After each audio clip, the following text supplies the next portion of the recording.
সফলতা কি অনেক টাকা, নাকি বড় কোনো ডিগ্রি, নাকি সমাজের বুকে বুক ফুলিয়ে চলার মতো বড় কোনো পদবি?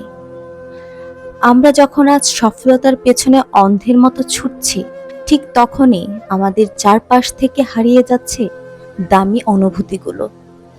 এমনই চরম অবক্ষয় ও নির্মমতার গল্প রচিত হলো রাজধানীর মিরপুরের বুকে। মিরপুরের ৬ নম্বর সেকশনের আবাসিক একটি ফ্ল্যাটের দরজা খুলে পুলিশ যা দেখল তা দেখার জন্য কোনো সন্তানই প্রস্তুত থাকে না। বিছানায় পড়ে আছে ৭২ বছর বয়সী বৃদ্ধার নূরজাহান বেগমের নিথর দেহ। দেহ বললে ভুল হবে, তীব্র পচনে হাড় থেকে মাংস খুলে পড়ে আছে বিছানায়, বাসা বেঁধেছে পোকা। চিকিৎসকদের ধারণা প্রায় ৭ থেকে ৮ দিন আগে মারা গেছেন নূরজাহান বেগম।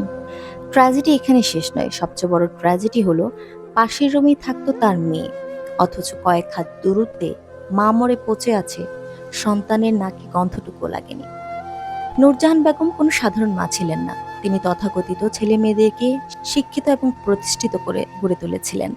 তার বড় ছেলে মগলা স্থলবন্দরের যুগ্ম সচিব, ছোট ছেলে দেশের সর্বোচ্চ বিদ্যাপীঠ বুয়েটের শিক্ষক, অথচ সেই মা মরে পচে আছে ঘরে, সন্তানদের খোঁজ খবর নেওয়ারও প্রয়োজন বোধ হলো না।